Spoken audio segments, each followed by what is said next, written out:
Hello and welcome to another Doctor's Assistant 1 video. Today I'm doing a review of the Keys of Marinus set, which if you couldn't already tell by the tone of my voice, I'm actually quite happy about getting this set. Finally got this set. It is either the 3rd or 4th of October. Time has been really fucked on my end, moving house. Really messes with your sense of time, and if you've been wondering, or if you wonder what the hell this thing is in the back, of the table and or review thing over at the Doctor's Assistant 1 YouTube channel headquarters, it's the base thing for a Lego bonsai tree that I was trying to make yesterday and then failed, and let's not talk about it anymore. Keys of Marinus, 1964. Yeah, I'm just over the moon about this set because of the 2 3-packs that have just recently come out, sort of, and we'll kind of touch on that in a little bit. This was the one that I wanted the most. I mean, granted, the non-baddies were the ones that I wanted, but like, I was happy about both those and these ones, if that makes sense. Like, William Russell as Ian Chesterton, I'm blown away that we've got that figure, even if it does look like Nigel Farage, and only William Russell from like maybe the side, sort of angle, and that. I think the thing that I like about the other set was, for me, the Sensorite set, was the fact that I only had one First Doctor. So I'm getting all choked up thinking about it, but in all seriousness, I only had one First Doctor, so obviously having a second one was awesome. And then obviously this brand new figure, Ian Chesterton, it's mad. We are we're 2 steps away from getting London 1965, and that's yeah, I like this one. It's just a sort of normal standard action figure, really. Nothing too special other than that it's the first 60s Doctor Who companion we've ever had, and rightly so. It is of the one of the first, you know, with the likes of William Russell, who is still, if I'm not mistaken, alive, and yeah, was a science teacher, if I'm not mistaken, at Coal Hill School, teaching Susan, who was the Doctor's granddaughter. Unfortunately, on my figure, he has got a bit of a neck rub, bit of paint missing there. The tie is very nice though. This sort of blue, green, red, green, blue sort of patterned tie. It's kind of weird. He's got 2 pockets on one side and then just one on the other. Very strange. He's got wedding ring and another wedding ring. Bleh, words. Again, very strange in that sense. Figure. Shoes are just actually really nicely patterned and designed, and that articulation is standard for a character options figure. So this one, or one of the older character option figures. So honestly, I think the articulation is a bit pants. Really, it's not great. The likeness, again, to William Russell, I think is decent at certain angles and that, but the hair is very nice. The hair on the head, it's got this sort of dark brown, but with this sort of greyish wash over it. Light grey, like, it's not an old Ian Chesterton figure and that, but yeah, really cool that we finally got him.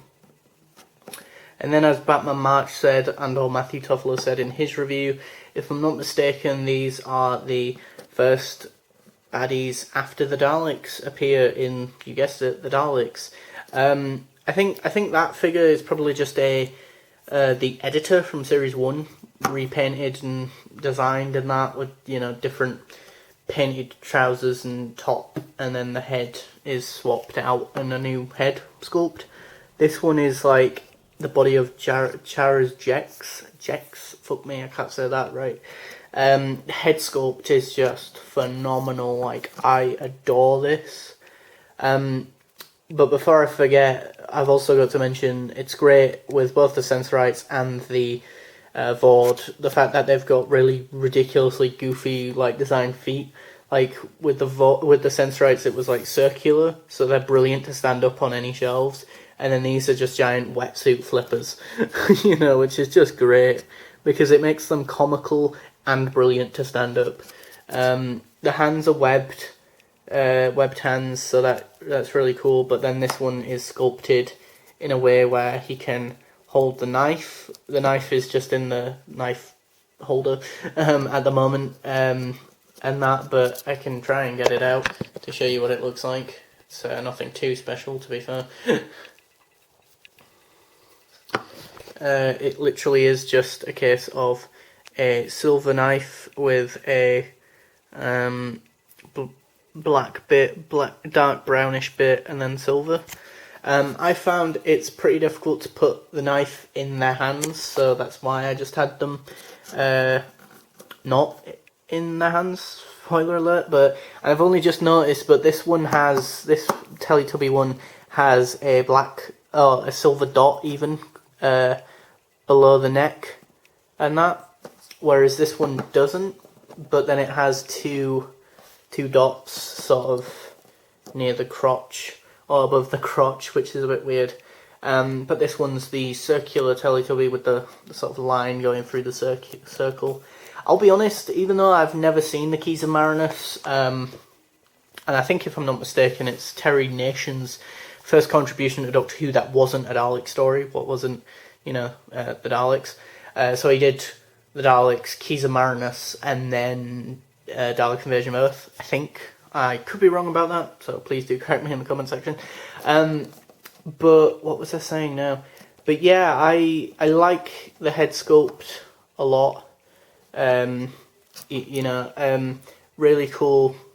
You know, it's really cool that they've got all these little dots on the side, like the actors would have needed to hear. Oh, that's what I was going to say. I was going to say in Series 12, I was looking forward to the idea that the Vord was going to come back. You know, that's what I thought the baddies in Series 12 opener, Spyfall Part 1 and 2 were. You know, because Daniel Barton's company was Vord, or Vor or something. So I wonder if that was just an Easter egg and a sort of callback to these guys. Because as I say, I've never watched Keys of Marinus myself, but I've heard, that was kind of like rumoured, like people were like, oh, the Kasavin are going to be actually these baddies, or were new baddies, the Kasavin, and really cool ones as well, in my humble opinion. It's going to probably get me loads of flack in the comment section. He said something nice about Christian, or ban him. I think they were good baddies, but then like the Vord. Oh, there were rumours that they were Vord, basically. And then you've got like this sort of darker, glossy black kind of thing to look like the eyes, and then just this sort of like, just the head sculpt is just really good, and that the heads can move full 360, so that's good. So you can do the Exorcist twist, to quote Vote Saxon 07.